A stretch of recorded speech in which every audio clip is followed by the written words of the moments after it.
بسم اللہ الرحمن الرحیم۔ دجال کہاں ہے؟ یہ بات دلچسپی سے خالی نہیں کہ خود اسی حدیث شریف میں جس میں دجال کے موجودہ مقام کا تذکرہ ہے، یہ حدیث تمیم داری کے نام سے جانی جاتی ہے۔ ذکر ہے کہ آپ صلی اللہ علیہ وسلم کی پیش گوئی کی تصدیق آپ صلی اللہ علیہ وسلم کی حیات مبارکہ میں ہو گئی تھی، جس پر آپ نے خوشی و مسرت کا اظہار فرمایا۔ جب رسول اللہ صلی اللہ علیہ وسلم نماز پڑھ چکے تو وہ ممبر پر تشریف فرما ہوئے اور مسکراتے ہوئے فرمایا، تمام لوگ اپنی اپنی جگہ بیٹھے رہیں۔ پھر فرمایا، جانتے ہو میں نے تمہیں کیوں جمع کیا؟ لوگوں نے کہا، اللہ اور اس کا رسول بہتر جانتے ہیں۔ آپ صلی اللہ علیہ وسلم نے فرمایا، اللہ کی قسم میں نے تمہیں نہ تو کسی چیز کا شوق دلانے کے لیے جمع کیا ہے اور نہ کسی چیز سے ڈرانے دھمکانے کے لیے اکٹھا کیا ہے، بلکہ میں نے تمہیں یہ بتانے کے لیے جمع کیا ہے۔ تمیم داری پہلے عیسائی تھا، وہ آیا، اس نے بیعت کی اور اسلام میں داخل ہو گیا۔ اس نے مجھے ایسا واقعہ سنایا جو ان باتوں سے تعلق رکھتا ہے جو میں نے تمہیں دجال کے بارے میں بتائی تھیں۔ اس نے مجھے بتایا کہ وہ لخم اور جذام قبیلے کے 30 آدمیوں کے ہمراہ ایک بحری جہاز میں سمندر کے سفر پر روانہ ہوا۔ سمندر کی لہریں مہینہ بھر انہیں ادھر ادھر دھکیلتی رہیں، یہاں تک کہ وہ ایک جزیرے میں پہنچ گئے۔ اس وقت سورج غروب ہو رہا تھا۔ وہ ایک چھوٹی کشتی میں بیٹھ کر جزیرے میں داخل ہوئے۔ جب وہ جزیرے میں داخل ہوئے تو انہیں ایک جانور ملا جس کے جسم پر بہت بال تھے۔ بالوں کی کثرت کی وجہ سے انہیں اس کے آگے پیچھے کچھ پتہ نہ چل رہا تھا۔ انہوں نے کہا، تیرا ستیہ ناس ہو، تو کیا چیز ہے؟ اس نے کہا، میں جساسہ ہوں۔ انہوں نے پوچھا، یہ جساسہ کیا چیز ہے؟ اس نے کہا، اے لوگو، خانقاہ میں موجود اس آدمی کی طرف جاؤ، وہ تمہاری خبریں سننے کا بڑا تجسس سے انتظار کر رہا ہے۔ بیان کرنے والا بتاتا ہے، جب اس نے آدمی کا ہم سے ذکر کیا تو ہمیں خوف لاحق ہوا کہ یہ جانور شیطان نہ ہو۔ پھر ہم تیزی سے چلے اور خانقاہ میں داخل ہو گئے۔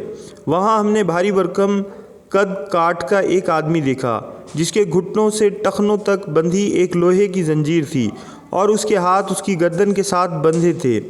ہم نے پوچھا، تیرا ستیہ ناس ہو، تو کیا چیز ہے؟ اس نے کہا، میرا پتہ تمہیں جلد چل جائے گا، یہ بتاؤ کہ تم کون ہو؟ ہم نے کہا کہ ہم عرب سے آئے ہیں۔ ہم جہاز میں سوار ہوئے، سمندر میں طوفان آ گیا، مہینہ بھر لہریں ہمیں دھکیلتی رہیں، یہاں تک کہ اس جزیرے کے کنارے لے آئیں۔ ہم کشتی میں بیٹھ کر جزیرے میں داخل ہوئے۔ ہمیں ایک جانور ملا جس کے بدن پر بہت بال تھے۔ بالوں کی کثرت کی وجہ سے اس کے آگے پیچھے کا کچھ پتہ نہ چل رہا تھا۔ ہم نے اس سے پوچھا، تیرا ستیہ ناس ہو، تو کیا چیز ہے؟ اس نے کہا، میں جساسہ ہوں۔ ہم نے پوچھا، یہ جساسہ کیا چیز ہے؟ اس نے کہا، خانقاہ میں موجود اس آدمی کی طرف جاؤ، وہ تمہاری خبریں سننے کا بہت شوق سے انتظار کر رہا ہے۔ ہم تیزی سے تمہاری طرف آئے ہیں، اس ڈر سے کہ کہیں یہ شیطان نہ ہو۔ اس نے کہا، مجھے بیسان کے نخلستان کا حال بتاؤ۔ ہم نے کہا، اس نخلستان کے بارے میں کون سی بات پوچھنا چاہتے ہو؟ اس نے کہا، میں جاننا چاہتا ہوں کہ کیا اس کے درختوں پر پھل آتے ہیں یا نہیں؟ ہم نے کہا، ہاں آتے ہیں۔ اس نے کہا، وہ زمانہ قریب ہے جب ان درختوں پر پھل نہیں آئیں گے۔ اس نے پوچھا، مجھے تبریہ کی جھیل کے بارے میں بتاؤ۔ ہم نے پوچھا، اس کی کون سی بات جاننا چاہتے ہو؟ اس نے کہا، اس میں پانی ہے؟ ہم نے کہا، ہاں، اس میں بہت پانی ہے۔ وہ بولا، اس کا پانی بہت جلد ختم ہو جائے گا۔ پھر اس نے کہا، مجھے زغر کے چشمے کے بارے میں بتاؤ۔ ہم نے پوچھا، کون سی بات معلوم کرنا چاہتے ہو؟ زنجیر میں جکڑے آدمی نے کہا، کیا چشمہ میں پانی ہے اور لوگ اس پانی سے کھیتوں کو سیراب کرتے ہیں؟ ہم نے کہا، اس میں بہت پانی اور شہر کے رہنے والے اس سے کھیتوں کی آبیاری کرتے ہیں۔ پھر اس نے پوچھا، مجھے نبی الامین صلی اللہ علیہ وسلم کے بارے میں بتاؤ، اس نے کیا کیا ہے؟ ہم نے کہا، وہ مکہ سے نکل کر یثرب میں آ گئے ہیں۔ اس نے پوچھا، کیا عربوں نے اس کے ساتھ جنگ کی؟ ہم نے کہا، ہاں۔ اس نے پوچھا، اس نے ان کے ساتھ کیا کیا؟ ہم نے بتایا کہ وہ ارد گرد کے عربوں پر غالب آ چکے ہیں اور انہوں نے ان کی اطاعت قبول کر لی ہے۔ اس پر اس نے کہا، کیا واقعی ایسا ہو چکا ہے؟ ہم نے کہا، ہاں۔ اس پر اس نے کہا ان کے لیے یہی بہتر ہے کہ وہ اس کی اطاعت قبول کر لیں۔